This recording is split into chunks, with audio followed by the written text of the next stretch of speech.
Imagine for a moment a small child wearing an adult's heavy winter coat. The sleeves hang past their hands, the fabric drags behind them, and every step feels heavier than it should. They can't run, they can't play, they can barely move.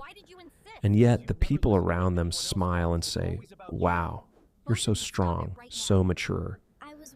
But here's the truth no one says out loud. That coat was never meant to be yours.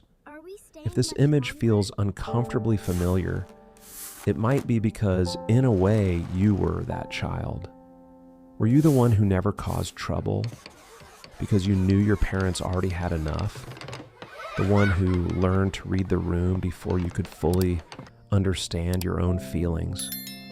The one who stayed quiet, stayed helpful, stayed easy?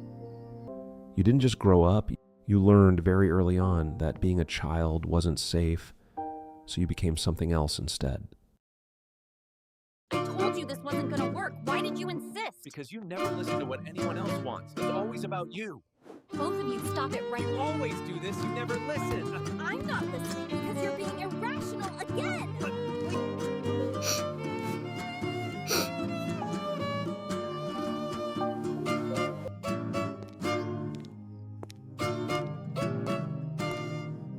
What you experienced has a name.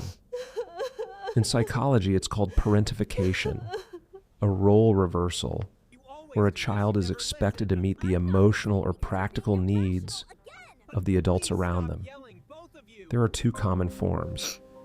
Emotional parentification is when you become the listener, the mediator, the one your parent leans on for comfort.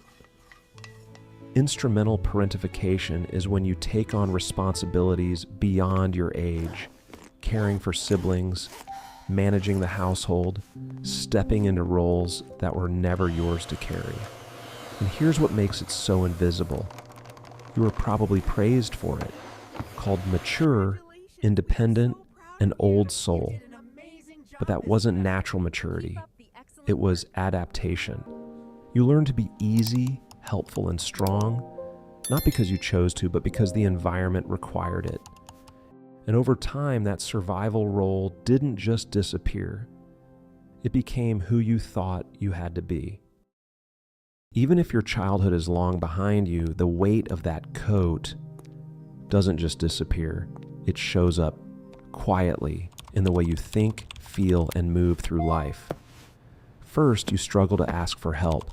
Even when you're overwhelmed, something in you says, "I'll handle it." I'm fine, thanks. I got it. Relying on others doesn't feel natural. It feels unsafe. You'd rather carry everything alone than risk being a burden. Second, your self-worth is tied to your usefulness. You feel valuable when you're helping, fixing, giving, but when you're not needed, there's a quiet discomfort. Like you don't quite matter unless you're doing something for someone else. Third, rest makes you uneasy. Sitting still can trigger guilt, anxiety, even shame. Because deep down, your nervous system learned that slowing down wasn't safe, that there was always something you should be doing. Fourth, you hide your needs. Saying, "I'm fine," becomes automatic, but unmet needs don't disappear. They build up.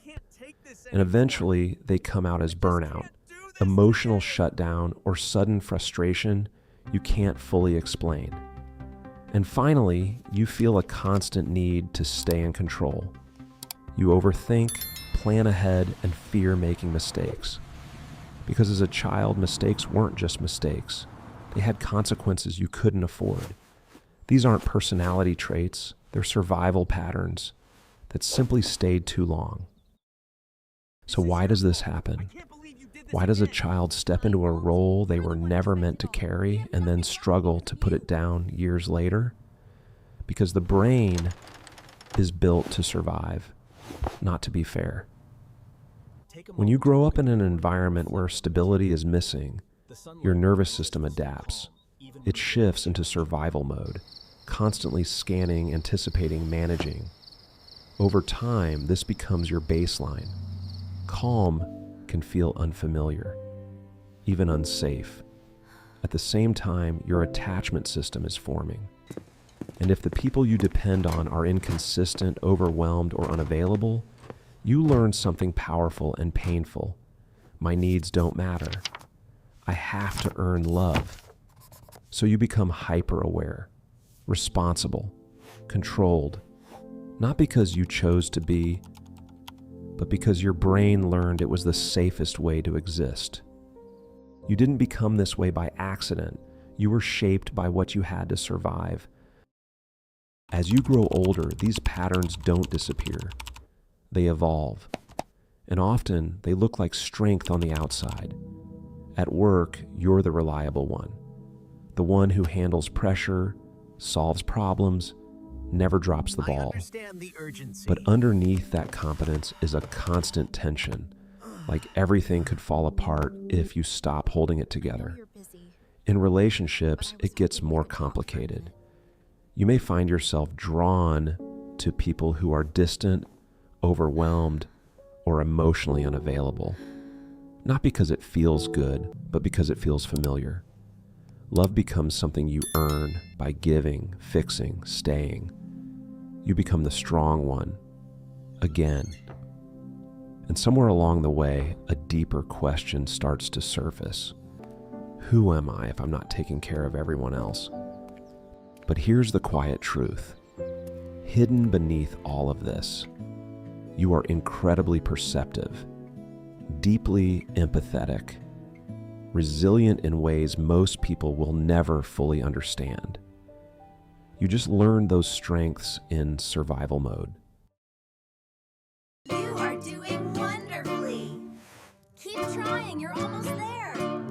I understand the urgency.